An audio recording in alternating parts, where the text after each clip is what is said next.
Yesterday we began looking at a compare and contrast of our temporary earthly home and our eternal home in heaven.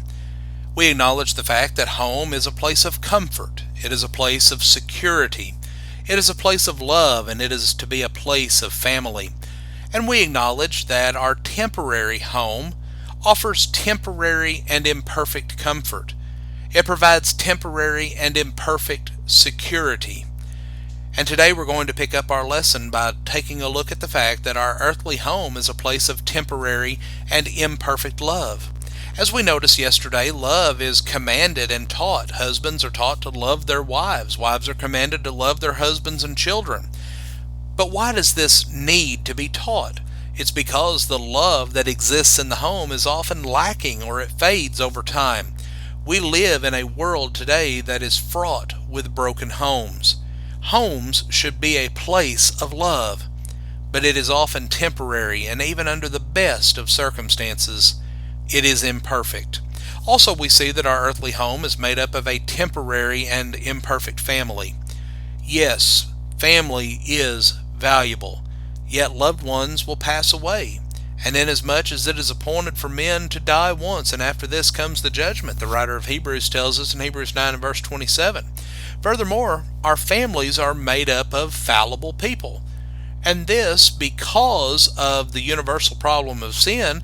All have sinned and fallen short of the glory of God, Romans 3 and verse 23. Even if our family is made up of all godly people, this temporary home is still imperfect. But let's think about our eternal home for just a few minutes.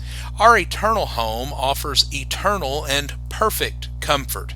Heaven is described as a place in which God will wipe away every tear from their eyes, and there will be no more death, neither any more mourning or crying or pain, for these former things have passed away, Revelation 21 and verse 4. God will wipe away every tear, meaning that the pain from this life will be perfectly comforted. There will also be no cause of pain in the future for eternity, as all things that had caused sorrow will have passed away. Next, we see that our heavenly home provides eternal and perfect security. Nothing that does not belong in heaven will ever invade that home. John wrote, "And nothing unclean, and no one who practices abomination and lying shall ever come into it, but only those whose names are written in the Lamb's book of life," Revelation 21 and verse 27. Later the Lord said, "Outside are the dogs and the sorcerers and the immoral persons and the murderers and the idolaters and everyone who loves and practices lying," Revelation 22 and verse 15. Friends, once we are in our eternal home, nothing that could cause us harm will ever be able to enter into it. Then we see that our heavenly home is a place of eternal and perfect love. The scriptures tell us in 1 John 4 and verse 8 that God is love. And in heaven we will be in the presence of God, 2 Corinthians 5 and verse 8. Paul wrote, "For the Lord himself will descend from heaven with a shout, with the voice of the archangel, and with the trump of God, and the dead in Christ will rise first. Then we who are alive and remain will be caught up together with them in the clouds to meet the Lord in the air, and so shall we ever be with the Lord. Therefore comfort one another with these words," 1 Thessalonians 4, verses 16 through 18. Jesus displayed the greatest love by laying down his life for us. And heaven is a place of perfect love because we will be in the presence of the Lord.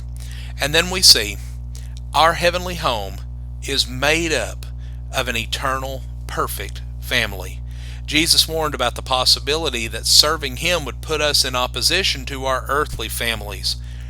But even if none of our earthly family is in heaven with us, our spiritual family will be there. We have the great privilege through the love of the Father to be children of God, 1 John 3 and verse 1. Jesus said, "For whoever does the will of my Father who is in heaven, he is my brother and my sister and my mother," Matthew 12 and verse 50. We are all brethren and have the blessing of being God's children. And our brothers and sisters in Christ who live a faithful Christian life, depart from this life in a faithful state, will spend eternity in heaven together with us. We must never lose sight of the fact, friends, that our citizenship as Christians is in heaven, Philippians 3 and verse 20. But we must also live in such a way that we will get there. Jesus said we do this by doing the will of God, Matthew 7 and verse 21. When we get to the end of our earthly journey in this life, we do not want to hear, "I never knew you, depart from me, you who practice lawlessness," Matthew 7 and verse 23. So let us ever be busy serving the Lord so that we can reach that home in heaven that He has promised to the faithful. Friends, we thank you for joining us for our program today. We hope that you have a blessed day and a wonderful weekend ahead.